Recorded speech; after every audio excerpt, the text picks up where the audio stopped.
After 2 years of age mother feed नहीं देनी चाहिए। जो मदर्स ये कहती हैं कि हम ज़्यादा दूध नहीं पिला सकते क्योंकि हमारी फिगर खराब हो जाएगी, कई बच्चे नहीं छोड़ते उस वक्त। हाँ, नहीं छोड़ते, वही उसके लिए कोई दवाई नहीं। अच्छा। आदत हटाने के लिए जब बच्चा 2 साल का हो गया, एग्जैक्ट बात यह है कि जो मदर अपने बच्चे को अपनी फीड देते हैं up to 6 months of age, भगवान उनकी तरफ होता है, गॉड इज विद देम। जितनी जल्दी आप माँ का दूध बच्चे को देना शुरू करोगे और जितनी बार दोगे, उतना ही दूध ज़्यादा भी आएगा और अच्छा भी आएगा।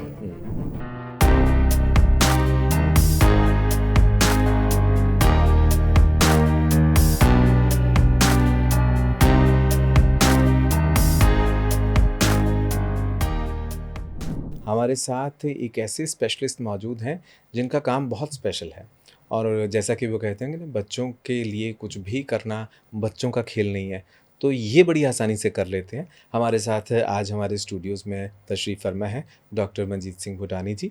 आप चाइल्ड स्पेशलिस्ट हैं, और आज हम बच्चों के बारे में जो छोटी छोटी चीज़ें बहुत लगती हैं कि बड़ी आसान हैं, वो कितनी मुश्किल हैं, उन सब के बारे में जानकारी लेंगे। डॉक्टर साहब, बहुत बहुत स्वागत पहले तो हमारे स्टूडियोज़ में। Thank you so much Gurvinder ji. मेरे आपके लिए भी धन्यवाद है, सुनने वाले श्रोतों के लिए भी धन्यवाद है, आपने मेरे को यहाँ स्टूडियो खबरिस्तान में बुलाया जी। Thank you so much. तो ये दूध जो है, जो हम कहते हैं कि बच्चे के लिए माँ का पहला दूध वो बहुत इम्पॉर्टेंट होता है, कैसे हम, आपकी नज़र में उसको कैसे हम देख सकते हैं?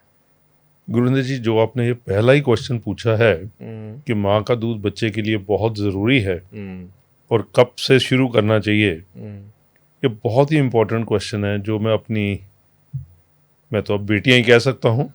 जो भी अब मेरी बेटी के यहाँ बेबी आता है जी, उसको मैं यही कहूँगा कि डिलीवरी के इमीडिएटली बाद, मे बी ऑन द, आप कह सकते हो कि थिएटर में ही वहीं से माँ का दूध शुरू कर देना चाहिए। जितनी जल्दी आप माँ का दूध बच्चे को देना शुरू करोगे और जितनी बार दोगे, उतना ही दूध ज़्यादा भी आएगा और अच्छा भी आएगा। और जो दूध शुरू में आता है वो कुछ ड्रॉप्स ही आता है। कईयों को ये महसूस होता है कि ये थोड़ा सा दूध, 2-4-5 ड्रॉप, इससे तो कुछ भी नहीं बनना। लेकिन उस दूध को हम कोलोस्ट्रम कहते हैं। अच्छा। वो सबसे बेहतर दूध है बच्चे की इंटरनल स्ट्रेंथ, या हमारी लैंग्वेज में बोलो तो इम्यूनिटी बढ़ाने के लिए। और जैसे जैसे बच्चा धीरे धीरे सक करता है, उसकी जो थिकनेस है, गाढ़ापन है, वो कम होता रहता है और बच्चे की नीड के मुताबिक, ज़रूरत के मुताबिक दूध की मकदार मदर फीड में बढ़ती जाती है। डॉक्टर साहब, आजकल हम अक्सर देखते हैं कि बच्चे या तो सिजेरियन हो रहे हैं या कोई 7 महीने में हो रहे हैं। क्या उन लोगों को, उन बच्चों को हम अलग से कुछ डाइट दे पाते हैं, या कि कैसे हो पाता है उनका, फिर आप कैसे उसको करते हैं सिस्टम? सिजेरियन वाली मदर्स के लिए तो ज़्यादा मुश्किल नहीं होता। यस, उनको थोड़ी सी सपोर्ट देनी चाहिए। वो बैठ नहीं पाती तो उनको थोड़ा सा, पंजाबी में कह लो तो अर्ध लेटी हुई पोजीशन या सेमी रिकम्बेंट पोजीशन, पीछे तकिया रख के सपोर्ट दे के, किसी दूसरे इंसान की सपोर्ट दे के आध बिठा के मदर फीड ही देनी चाहिए। और वो भी, जैसे मैं कह रहा हूँ, अर्लीस्ट पॉसिबल, जल्दी से जल्दी शुरू कर देनी चाहिए। और जितना जल्दी आप शुरू करोगे उतना बेटर है। और जो बच्चे, हाँ, जहाँ तक जो बच्चे छोटे हो जाते हैं, 7 माह हो जाते हैं या लो बर्थ वेट में हो जाते हैं, जिनका वजन 2.5 kg से कम है, दूध कोशिश यही करनी चाहिए उनको भी मदर फीड देनी चाहिए। अच्छा। लेकिन वो सक नहीं कर पाते उस एज में, तो उसमें बेस्ट होता है कि एक्सप्रेस्ड मदर मिल्क, अच्छा, मदर मिल्क पंप से निकाल के उसको आप स्टोर कर सकते हो अबाउट 6 घंटे के लिए। वो डॉक्टर्स की ड्यूटी, नर्सिंग स्टाफ की ड्यूटी बन जाती है। वो जैसे भी उन बच्चों को पिलाएं, ड्रॉपर से दें या स्पून से पिलाएं, या कई बार तो नाक के जरिए थोड़ी ट्यूब डाल के, एनजी ट्यूब देनी पड़ती है, वो उनकी जिम्मेवारी है। लेकिन उसमें भी कोशिश करनी चाहिए ज़्यादा से ज़्यादा mother feed, expressed mother milk उसको बोलते हैं, वो अब देना चाहिए। एक लफ्ज़ हम अक्सर सुनते हैं, वीनिंग। वीनिंग क्या चीज़ है ये? वीनिंग जो मदर फीड के साथ साथ ऊपर वाली डाइट हम देनी शुरू करते हैं, उसको वीनिंग बोलते हैं। अच्छा। मदर फीड एडवाइज्ड है अप टू 6 months जी। आप पहले 6 महीने, हम्म 5.5 से लेकर 6 महीने तक हम्म, मदर फीड के सिवा और कुछ नहीं देना चाहिए। ठीक है। इवन चाहे जून जुलाई का मौसम है तो भी पानी की ज़रूरत नहीं होती बच्चे की। जो बच्चा सिर्फ और सिर्फ माँ के दूध पे, लेकिन जिस बच्चे को आप टॉप फीड किसी कारण शुरू कर बैठते हो उसको फिर पानी भी चाहिए। लेकिन जब बच्चा 5.5 से 6 महीने का हो गया तो आप ऊपर वाली डाइट शुरू कर सकते हो, उसको वीनिंग बोलते हैं। अच्छा। जैसे मैंने अभी सबसे पहले बोला, कोलोस्ट्रम का वर्ड यूज किया। हम्म जैसे टीकाकरण है, हम्म बच्चे के जन्म के एकदम बाद कहते जी जो पहला टीकाकरण है वो बीसीजी लगता है, जो शोल्डर पे लगता है, ठीक है। टीबी के अगेंस्ट होता है। पोलियो ड्रॉप्स और हेपेटाइटिस बी, जिसको पंजाबी में पीलिया भी बोल देते, सब कहते हैं ये पहला इम्यूनाइजेशन है। नहीं, पहला इम्यूनाइजेशन ये नहीं है। पहला इम्यूनाइजेशन है जो मदर अपने बच्चे को बिल्कुल स्टार्ट में दूध दे रही है, जो कोलोस्ट्रम आ रहा है। अच्छा। वो सबसे पहली इम्यूनाइजेशन है जो भगवान अपने बच्चे के लिए अपने आप दे रहा है, भेज रहा है, बिल्कुल। क्योंकि उसमें इम्यूनिटी इतनी है कि काफी डिजीज तो वो ही रोक लेता है। अच्छा डॉक्टर साहब, that is the first immunization, so इसलिए वो वेस्ट नहीं होना चाहिए। जी, एक हमारे जो ट्रेडिशंस हैं, पुरानी जो रिवायतें हैं, उनमें कहते हैं कि बच्चों को शहद चटाना होता है, तो क्या वो सही है या आपके हिसाब से? इतना प्यारा क्वेश्चन है, ये कई सदियों से यही चल रहा है। जी बिल्कुल। लेकिन कोई दादी नानी नाराज ना हो जाए मेरे से, मैं ये कहना चाहूंगा कि ये बिल्कुल ही गलत है। अच्छा। क्योंकि बच्चे को हाँ।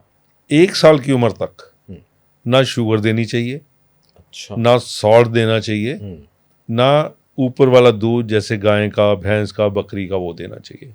ओ। ये तीनों चीजें आफ्टर फर्स्ट बर्थडे ऐड करनी चाहिए। चाहे हम वीनिंग में ओपरी डाइट शुरू कर लेते हैं, लेकिन उसमें आप मसाला जो मर्जी डाल सकते हो, नमक नहीं डालिए। उसके लिए एक कटोरी अलग से निकाल लो बच्चे के लिए, अपना जो आपने खाना उसमें नमक डाल लो। अच्छा। सो इसलिए हनी का देना बिल्कुल गलत है। और सेकंड, इसके साथ मैं ये भी बता दूं, जितने भी फ्रोजन फूड और फास्ट फूड्स हैं, जो चीज़ पैकेट में बंद हो गई, किसी डिब्बे में बंद हो गई, वो फास्ट फूड या फ्रोजन फूड बन गया, जिसमें प्रिजर्वेटिव भी होंगे, कलर्स भी होंगे, और कईयों में जो चाइनीज होते हैं उनमें अजीनोमोटो भी होगा। अच्छा। ये तीनों चीज़ें बच्चे की हेल्थ के लिए खराब हैं, ये नहीं देनी चाहिए। बहुत अच्छी जानकारी आपने दी जी। एक डॉक्टर साहब, जैसे बच्चा, माँ बाप अक्सर कहते हैं कि अब वो छोड़ नहीं रहा दूध, तो उसमें क्या वो ठीक है? या कई बार ऐसे भी सोचती हैं जो माताएं, वो कहती हैं कि हमारी फिगर खराब हो जाएगी इसलिए हम ज़्यादा देर नहीं पिलाएंगे, ऐसा फीड नहीं करेंगे। सबसे पहले मैं लास्ट क्वेश्चन का आपका जवाब देने लगा हूँ। जी।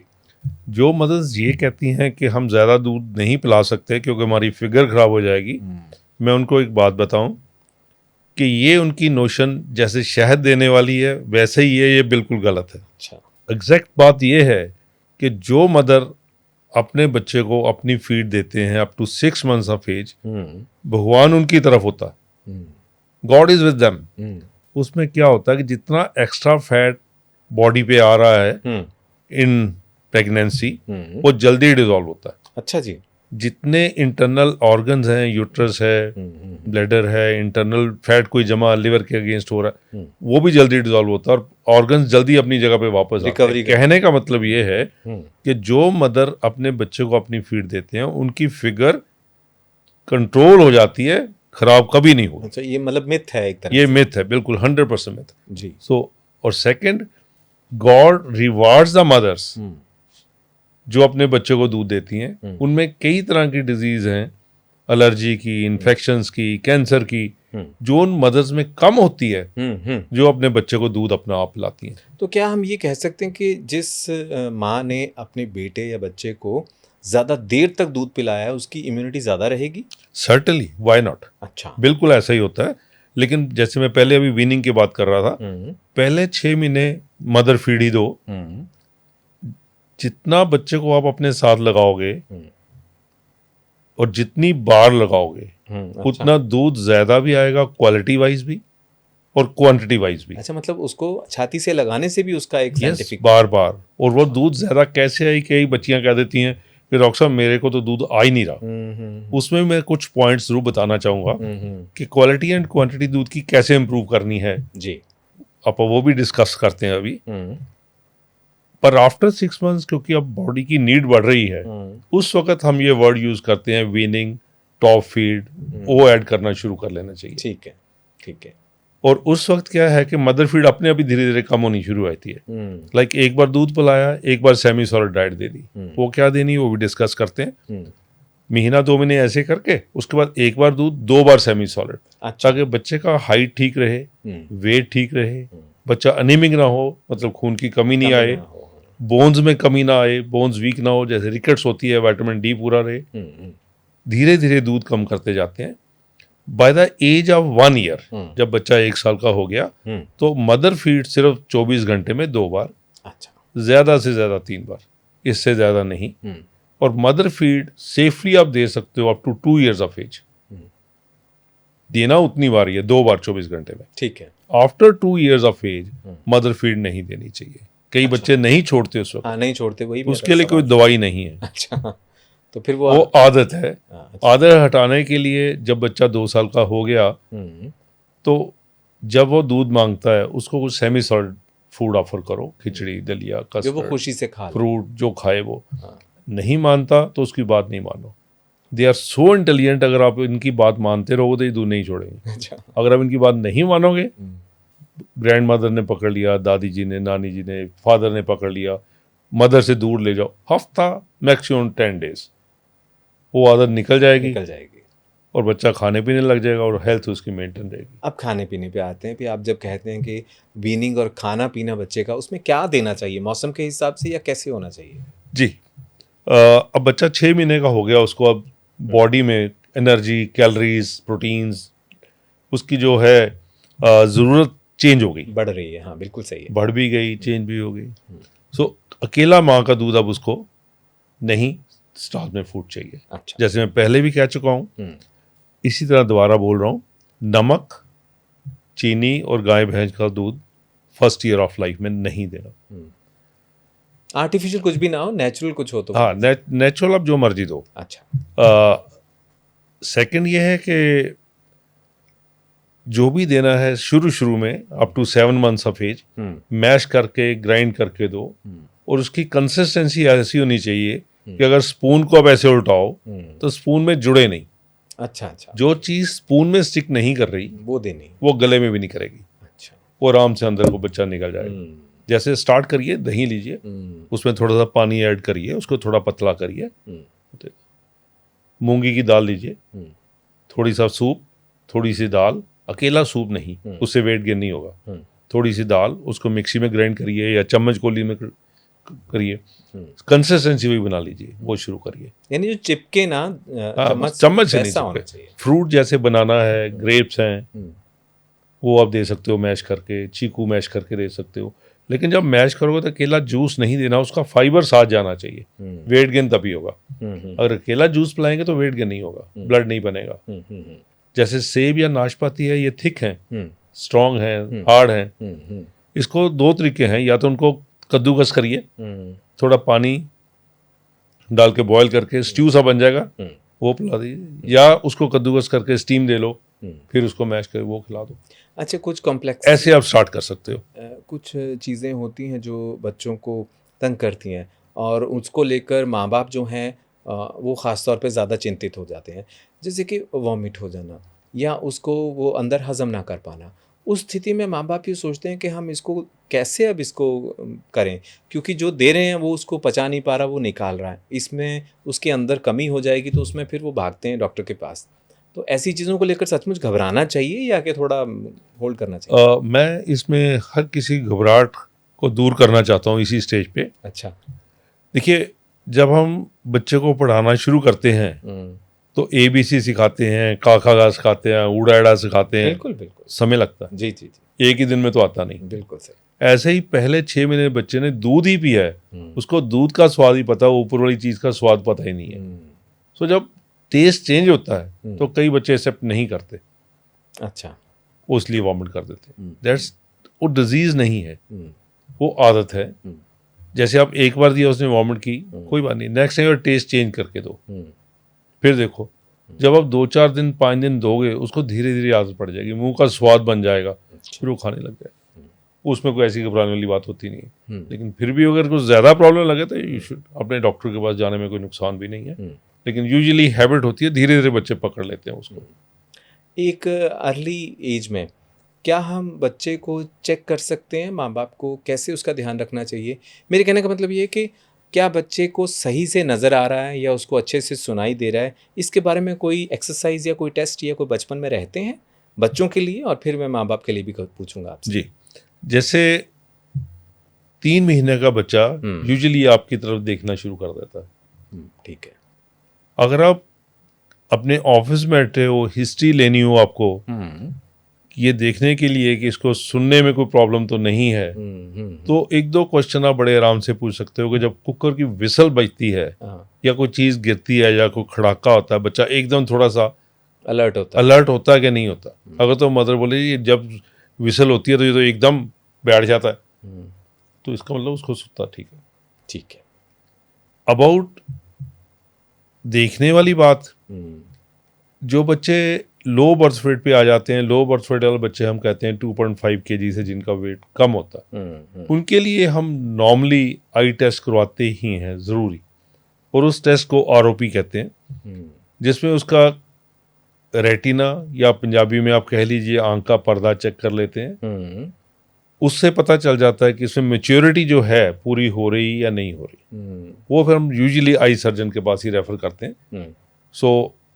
और उनके पास ही रहते हैं वो बच्चे, महीने में एक बार, 2 महीने में एक बार। वो धीरे धीरे मेडिसिन से वो रिकवर तकरीबन सारे ही कर जाते हैं। कुछ कम ही बच्चे होते हैं जिनको लो बर्थ वेट होने के बावजूद भी रेटिना की प्रॉब्लम आए। अच्छा डॉक्टर हो तो वो संभाल लेते हैं, कोई ऐसी कोई बात नहीं है। तो बाकी मैं पूछ रहा था कि कोई एक्सरसाइज बच्चों के लिए आप सजेस्ट करते हैं? जैसे कुछ दादी, जैसे आप बोलते हो, तो जो ग्रैंड पेरेंट्स होते हैं उसकी मालिश करेंगे, कभी कुछ करेंगे, तो क्या वो ठीक है, करना चाहिए या कि उसको छोड़ देना चाहिए कुदरत के? देखिए, मौसम के हिसाब से मालिश करने में कोई नुकसान नहीं है। लेकिन मैं यहाँ एक बात कहना चाहूँगा कि मौसम के हिसाब से, जैसे सर्दियाँ हैं, पंजाबी में एक कहावत है, पहली सर्दियाँ बच्चे लिए औखियाँ आउंदियां। अच्छा जी। क्यों? क्योंकि उनको सर्दी लगने का डर होता है, चेस्ट इन्फेक्शन होती हैं, गला खराब होता है। सो मसाज बेशक करिए, मालिश करिए गर्मियों सर्दियों दोनों टाइम, लेकिन लेग्स पे, आर्म्स पे और फेस पे, चेस्ट को इन्वॉल्व मत करिए। सेकंड, कई बड़ी आराम से आके कहते हैं और बड़ी प्रेस्टीज से कहते हैं जी हमने 2 लेडीज लगाई हुई हैं जो बच्चे की एक सुबह मालिश करती है, एक शाम को करती है। देखिए, आप मसाज कोकोनट ऑयल की कर लो, लाल तेल की कर लो, देसी घी की कर लो, वो कुछ भी स्किन के अंदर नहीं जाने वाला। जब आप नहलाओगे वो सब कुछ उतर जाना है, स्किन सिर्फ सॉफ्ट रहती है। मालिश का जो मेन मकसद है, जो साइंटिफिक लोगों को नहीं मालूम, लेकिन कर हम एजी से रहे हैं, बहुत अच्छा कर रहे हैं ये ग्रैंड पेरेंट्स की जो टेक्निक्स हैं ये बहुत अच्छी हैं। लेकिन इसका साइंटिफिक ये है कि जब आप बच्चे को टच करते हो, मसाज करते हो, उससे आपका बॉन्ड बनता है, प्यार बढ़ता है, नज़दीकी बढ़ती है, रिश्ता बनता है प्यार का। वो रिश्ता दादी जी से बने ना, नानी जी से बने, अपनी मदर से बने। जी। जो बाहर से आते हैं मालिश करने के लिए, उनका वो उतने प्यार से नहीं कर सकती मालिश। ये बात, वो उनके दिल में वो फीलिंग्स नहीं उठ सकती, बहुत इंपॉर्टेंट बात, जो मदर में या ग्रैंड मदर में उठेंगी। जी। सो मालिश बेशक करो, लेकिन खुद करो और मौसम के हिसाब से करो। इसमें मैं मना नहीं करता किसी को। अब आते हैं वो, जैसे हम कहते हैं कि एक्सरसाइज भी हो गया, सारा कुछ आपने खाने पीने का भी बता दिया। अब आती एक स्टेज ऐसी जब बच्चा थोड़ा सा चलना शुरू करता है, जिसको कहते हैं कि क्रॉल करता है जी। तो वो जो क्रॉलिंग वाली स्टेज है, उसमें उसके कई लोग क्या करते हैं, उसके हाथ पे कुछ डाल देंगे ताकि वो हाथ गंदे ना हो, वो बचाने की कोशिश करते हैं। क्या ये सही है कि बच्चे को बिल्कुल प्रोटेक्ट करके रखा जाए या कि उसको छोड़ना भी चाहिए थोड़ा, ऐसा आप क्या समझते हैं? देखिए, ये थोड़ा सा डिपेंड करता है आप कहाँ रह रहे हो, कैसे रह रहे हो, या आपकी अपनी थॉट्स कैसे हैं। अगर बच्चा क्रॉल करते समय नहीं भी हाथ में कुछ डालेगा तो घर वैसे साफ है, तो कुछ ज़्यादा नुकसान होने वाली बात है नहीं। ठीक है। लेकिन अगर आप डाल भी दोगे तो कोई डरने वाली बात नहीं है। लेकिन मैं एक बात यहाँ कहना चाहूँगा कि किसी भी बच्चे को वॉकर नहीं लगाना चाहिए, जो रेडी होती है ना, जिसमें बच्चे को खड़ा कर देते हैं, बिल्कुल चलता रहता है बच्चा। क्यों डॉक्टर साहब? बड़ा प्यारा क्वेश्चन है जी आपका, वो क्यों। देखिए, ये भगवान की कुदरत है, जैसे वो चाहता है वैसे ही चलना चाहिए। अच्छा। आजकल हम कई चीज़ों में, कई बातों में रब के अगेंस्ट चल रहे हैं और नुकसान अपना ही हो रहा है। जी, जी, जी। ये आप मानते हैं मेरी बात? बिल्कुल। ह्यूमन जनरेशन का बहुत नुकसान हो रहा है कई जगह पे, जहाँ हम कुदरत के अगेंस्ट चलना शुरू कर देते हैं। गाय का बच्चा होता है, जन्म लेता है, छड़प्पा मारता, दौड़ के वो गया, पहले वक्त ही चल पड़ता हो कुछ मिनटों में ही, ऐसा ही है। लेकिन इंसान का बच्चा यूजुअली 1 साल पे चलता है, उससे पहले नहीं चलता। ठीक। पहले वो बैठता भी नहीं है, सिर्फ लेटता है, फिर साइड लेता है, फिर बैठना शुरू करता है स्पोर्ट से, विदाउट स्पोर्ट, फिर क्रॉलिंग, फिर वॉकिंग। It's his wish. और क्यों है ये? क्योंकि धीरे धीरे धीरे धीरे बोन्स स्ट्रांग होती हैं, लेंथ बढ़ती है।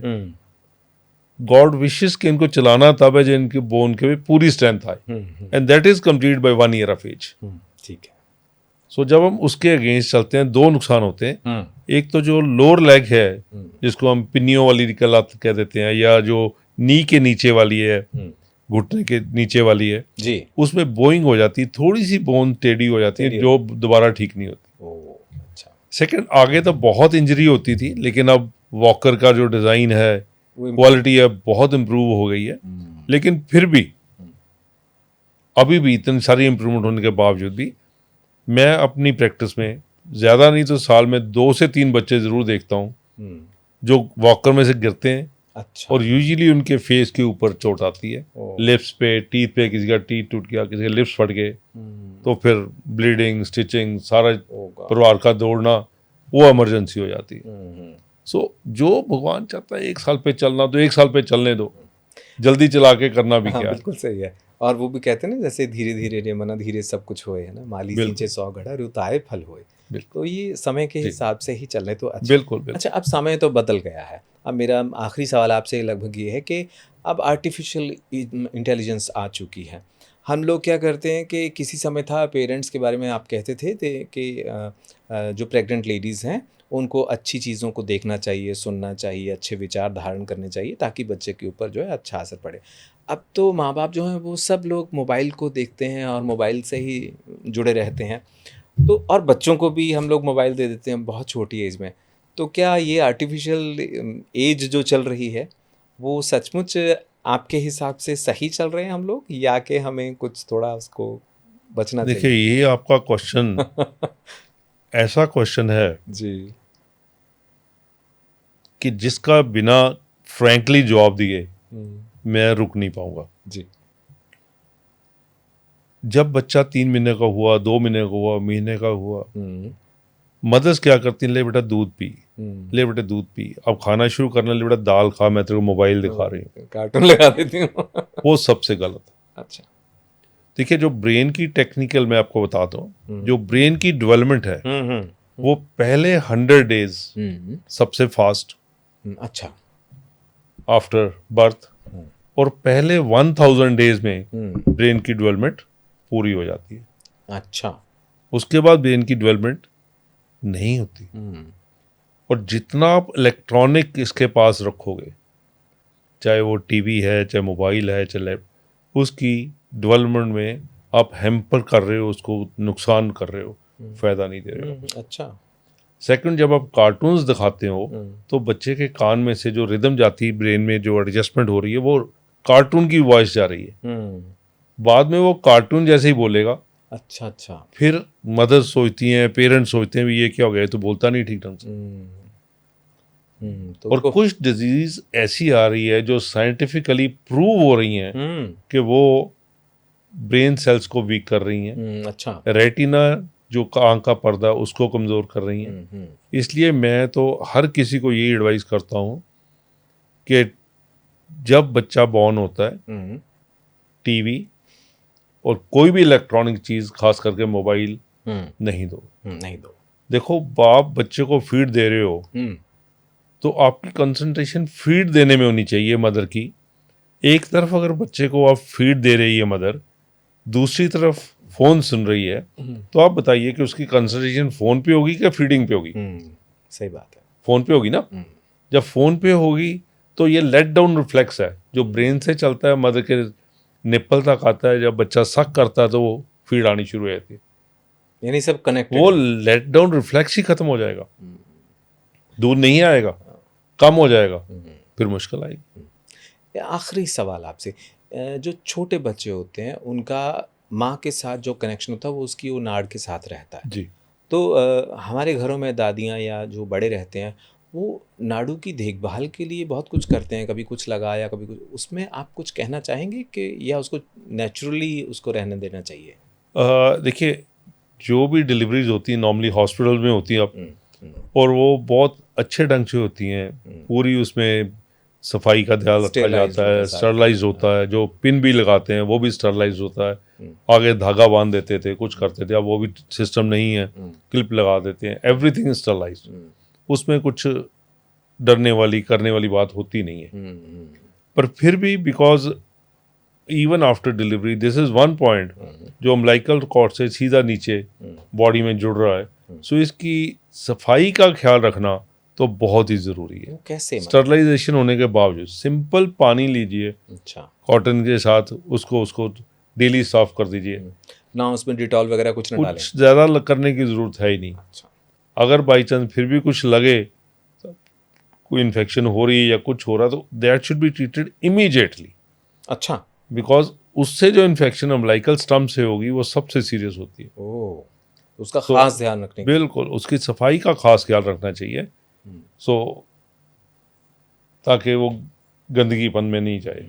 तो डॉक्टर साहब अब आपसे पूछूंगा कि आपके एक्सपीरियंस में जैसे आजकल बहुत चर्चा में है कि स्टेम सेल्स जो हैं वो नाड़ू के साथ कनेक्ट होते हैं, उसको प्रिजर्व करते हैं।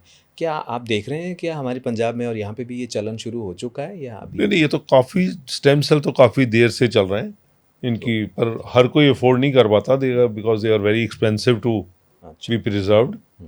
पर जो प्रिजर्व होते हैं उनको कितने की ज़रूरत पड़ती है, कितने बार नहीं ज़रूरत पड़ती, वो भी कहना बड़ा मुश्किल होता है। कई बार सारी उम्र ही निकल जाती है तो स्टेम सेल की कोई ज़रूरत पड़ती भी नहीं है। कुछ ऐसी डिजीज़ होती हैं जिनको अगर भगवान ना करे वो किसी को हो जाए तो फिर स्टेम सेल की ज़रूरत पड़ती है। सो ज़्यादा नहीं है लेकिन थोड़ा बहुत है, सारे नहीं करवाते। तो दर्शकों आप तो ज़रूर देख ही रहे हैं कि किस तरह से डॉक्टर साहब के पास बहुत सारी जानकारी है और थोड़े से समय में, क्योंकि डॉक्टर साहब के जो समय है वो उनका भी बहुत ज़्यादा प्रीशियस समय रहता है, बहुत कीमती समय रहता है। डॉक्टर साहब आपने इस थोड़े से समय में इतनी सारी जानकारी हमारे साथ साझा की, उसके लिए आपका हम तहे दिल से धन्यवाद करते हैं और ये भी आशा करते हैं कि जो बाकी बचा है अभी अभी तो मतलब ये ट्रेलर है ना, अभी तो पिक्चर पूरी बाकी है तो आप आगे भी हमारे पास हमारे लिए और हमारे दर्शकों को अच्छी राह पर अच्छे तरीके से जीवन यापन करने की जो ये कला है वो सिखाते रहेंगे और आते रहेंगे। आज आप हमारे पास आए, आपका बहुत बहुत धन्यवाद। Thank you so much. मैं टेक वो मैसेज जो आखिर में मैं कहना चाहूँगा जी जी। कि हर पेरेंट को, हर मदर फादर को ये ख्याल रखना चाहिए कि हम बच्चे को दो ही चीज़ दे सकते हैं। एक पहले अच्छी हेल्थ और सेकंड अच्छी एजुकेशन। उसके बाद हर बच्चे की अपनी अपनी किस्मत है। वाह। सो अच्छी हेल्थ में दो तीन चीज़ें ही आती हैं।